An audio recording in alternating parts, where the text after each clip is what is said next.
I remember sitting in my house, looking at my bank account and realizing something that scared me. I had more money saved than I ever had in my life, and somehow I still felt less ready than ever to leave.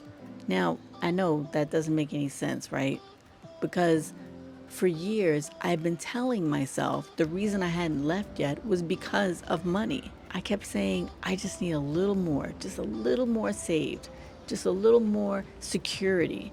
But sitting there that day, I realized something that made me pretty uncomfortable.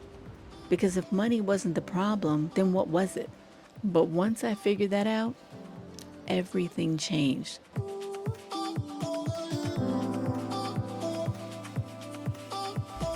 For years, I genuinely believed that money was the thing standing between me and the life that I wanted. And honestly, that feels like a pretty reasonable excuse. I mean, moving to another country, that's a huge deal.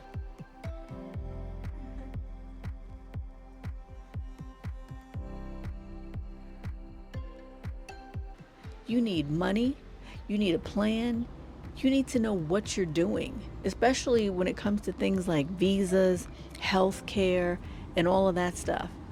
But something strange started happening. The more money I saved, the less ready I felt.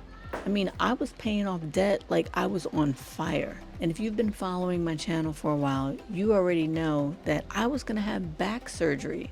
I was on the table to have the surgery and I didn't go through with it. So I still had to pay off that doctor. I had to pay off the hospital bills for that day in the room that I was gonna have the surgery in. I had to pay all the doctors that referred me to that doctor leading up to the surgery day. So there were a lot of hospital bills, doctor's bills. I still had to pay all of that back. Insurance just didn't cover it all. But that's America for you. Okay, don't get me started. That's another topic for another video. I was calling doctor's offices. I was setting up payment plans.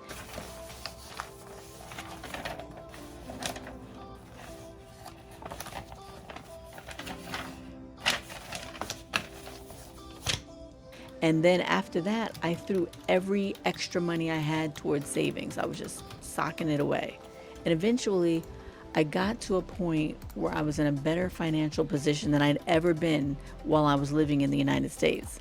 And still, I couldn't pull that trigger. That's when I knew this is not really about money. It can't be. The scary part wasn't that I didn't reach my goal.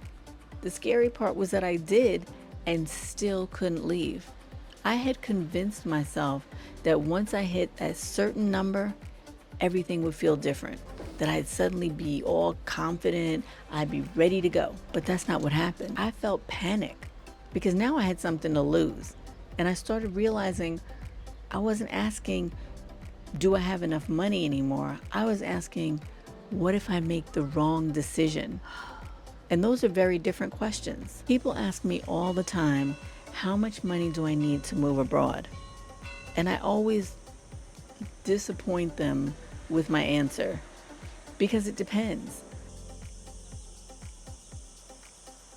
Moving to Paris, that's not the same as moving to Thailand.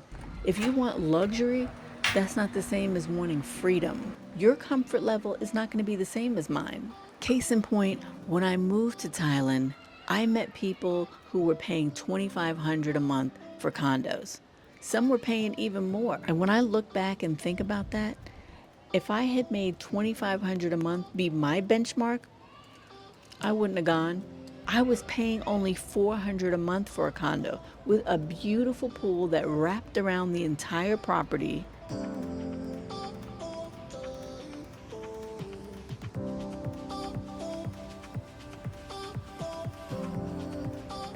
In the US, most people would have considered that luxury living, and I had amenities to go with that.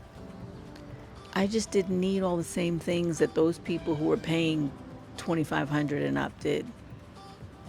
So most people do focus on the cost, but I think the better question to ask is, where's my plan? Because somebody with a plan And moderate savings is usually in a better position than somebody with a huge savings account and no plan at all. Think about it this way. If I handed you $500,000 tomorrow and just dropped you in a foreign country with no idea where to live,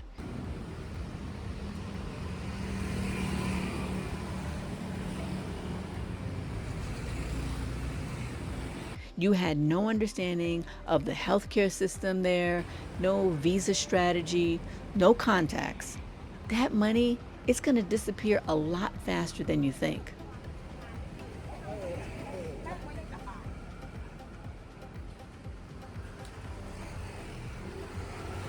But a woman who's done her research, knows where she's going, understands her visa options, and has a solid plan, she's probably going to land on her feet. The money matters, yes, but the plan matters more.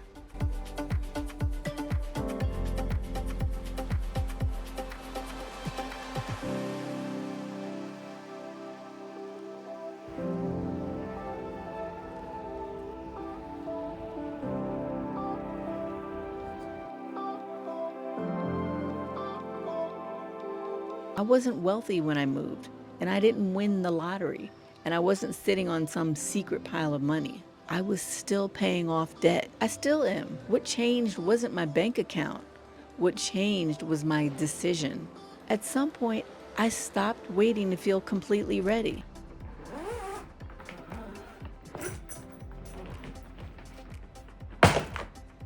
Because I realized ready wasn't coming. I had to decide first and then build the plan around that decision, not the other way around. So let me ask you something. If you woke up tomorrow with an exact amount of money you think you need, would you actually leave? Or would you find another reason to stay? I don't mean that judgmentally. I mean honestly, because that's the question I eventually had to ask myself.